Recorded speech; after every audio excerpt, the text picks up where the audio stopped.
Hello everyone. स्वागत है आप सभी का आपके अपने YouTube channel study with Sonal में। तो कैसे हैं आप लोग और आप लोगों की पढ़ाई कैसी चल रही है? मुझे आशा है कि आप सब अच्छे से पढ़ाई कर रहे होंगे और डेली टू डू लिस्ट बना के पढ़ रहे होंगे, जिस तरह से मैंने बताया था आप सबको। तो आशा करते हैं कि आप डेली तैयारी कर रहे होंगे और डेली अपने आप को इम्प्रूव कर रहे होंगे अपने प्रैक्टिस को। ठीक है, तो एक मैं बातें आप सबके साथ शेयर करना चाहता हूँ जो बहुत कॉमन होता है। मैं जब आप बैंक एग्जाम की प्रिपरेशन करते हो तो ये गलतियाँ लगभग लगभग सभी लोग करते हैं। ठीक है, तो चलिए उस पर कुछ बात करते हैं। उससे पहले बता दूं कि यदि आप लोग भी स्मार्ट कीड़ा का मॉक टेस्ट परचेस करना चाहते हैं, बहुत सारे लोग पूछ रहे थे कि स्मार्ट कीड़ा का मॉक टेस्ट का क्या कैसे है, तो आपको अभी उस पर 10% का डिस्काउंट मिल जाएगा। सोनल 10 कोड यूज कर लीजिएगा, लिंक डिस्क्रिप्शन में है। बहुत सही मॉक होता है स्मार्ट कीड़ा का, उसका एग्जाम से थोड़ा टफ लेवल होता है, तो आप उसको प्रैक्टिस करिएगा, आपको आपके लिए बहुत सही रहेगा। ठीक है, तो लिंक उसके डिस्क्रिप्शन में मैं डाल दे रहा हूँ। सोनल 10 कोड यूज करिएगा, तो वहाँ से आप उससे प्रैक्टिस कर सकते हो, वहाँ से मॉक टेस्ट लगा सकते हैं। ठीक है, अब बात कर लेते हैं कि जो हम कॉमन गलतियाँ करते हैं सभी को मिलकर। ठीक है, सबसे बड़ी बात क्या करते हैं ना कि हम जिस एग्जाम की तैयारी करते हैं ना उसकी पहले कट ऑफ देख लेते हैं। पहले मैं भी ऐसा ही करता था, उसकी कट ऑफ देख लिया और देख लिया कि पिछले बार किस स्टेट की कट ऑफ कम गई थी, फिर सोचते हैं कि मेरे आसपास का स्टेट है तो वहीं से अप्लाई कर देंगे। तो आप कभी भी ये देखे होइएगा कि जिस स्टेट की कट ऑफ एक साल कम जाती है ना, अगले साल उसी स्टेट की कट ऑफ ज़्यादा चली जाती है।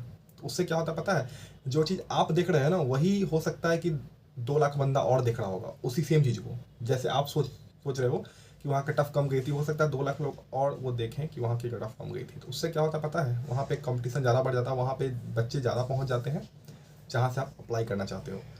उसमें वही गलतियाँ होती है कि आप वहाँ से फिल कर देते हो जहाँ पे कट ऑफ कम होती है। तो सबसे पहली बात तो ये है कि आपको कट ऑफ को देख के तैयारी नहीं करना है, आपको ये टारगेट रखना है। आपने कहीं देख लिया कट ऑफ 70, तो आप सोचते हो कि मुझे 70 ही लाना है, ऐसा नहीं होता है। ठीक है, आपको आप कोशिश करिए ना कि 70 के बदला आप 85 लाएँ, 90 लाएँ। तो आपका टारगेट हमेशा ऊपर होना चाहिए। आप चाहे आप जिस स्टेट से अप्लाई करना चाहते हो उसकी कट ऑफ कितनी भी चाहती हो, 65 जाती हो, 70 जाती हो, आजकल 65 तो किसी की जाती नहीं है ना, 75 जाती हो, 70 जाती हो, तो आपको टारगेट हमेशा 85 प्लस का रखना है प्रीलिम्स एग्जाम में। कभी भी प्रीलिम्स एग्जाम में कभी भी 85 से कम का आप टारगेट मत रखा करो। 85 अपना टारगेट रखो, उससे प्लस लाने की कोशिश करो, उससे कम लाने की कोशिश बिल्कुल भी मत करो आप। ठीक है, क्योंकि कट ऑफ पिछले साल आपने देख ही लिया होगा एसबीआई का, चाहे जो जो भी एग्जाम के होते हैं। ठीक है, तो आप उसके कट ऑफ को अच्छे से करो और ये मत देखो कि हमारे स्टेट की कट ऑफ कितनी की थी। पहली गलती ये होती है। दूसरी, ये मैंने ये देखा है कि जैसे स्टेट की कट ऑफ कम जाती है, जो बच्चे वहाँ से अप्लाई करना चाहते हैं, पिछले साल कम चल गई, तो वो क्या करते हैं ना उसके उस हिसाब से प्रैक्टिस भी आप कम करने लगते हो। तो आपको ये गलती मत करना, आपको ये सोच के चलना है कि 85 भी कट ऑफ आ जाए, 85 प्लस भी चला जाए तो मेरा निकल जाएगा, आपको ऐसा सोचना है। ठीक है, और तो ये कॉमन गलतियाँ होती है और बहुत सारे लोग होते हैं प्रैक्टिस कम करते हैं। प्रैक्टिस कभी भी कम नहीं करनी चाहिए। आप सबको पता है कि बैंक एग्जाम एक चीज़ जो डिमांड करती है वो होता है कंसिस्टेंसी। यदि आप सिर्फ ये कर रहे हो ना फॉलो डेली, तो आपका एग्जाम क्रैक करने से कोई आपको नहीं रोक सकता है। ठीक है, सबसे इंपॉर्टेंट यहाँ पे ये है कंसिस्टेंसी, इसको फॉलो करना है आपको। यदि ये आप सही से फॉलो करते हो तो आपका एग्ज़ाम 8 मंथ आप करके देखो, आपका एग्ज़ाम ऑटोमेटिकली क्रैक कर पाओगे आप। ठीक है, तो आशा करते हैं कि आप छोटी छोटी गलतियों को नहीं करेंगे, कभी भी कट ऑफ देख के तैयारी नहीं करेंगे कि उतने ही मार्क्स लाना है। आपको हमेशा 85 प्लस रखना है दिमाग में प्रीलिम्स के लिए, और मेंस के लिए प्रैक्टिस अभी से करते रहना है।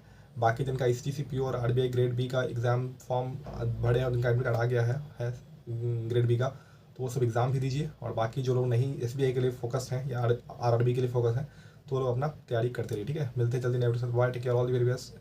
आप सभी को पढ़ाई करते रहिए और चैनल पे प्लीज़ चैनल को सब्सक्राइब कर लीजिए और बेल आइकन प्रेस करके नोटिफिकेशन ऑन कर लीजिए, और टेलीग्राम चैनल पे जरूर से ज्वाइन हो जाइए, लिंक डिस्क्रिप्शन में है। मिलते हैं जल्दी नए वीडियो से। Bye, take care, all the best, bye.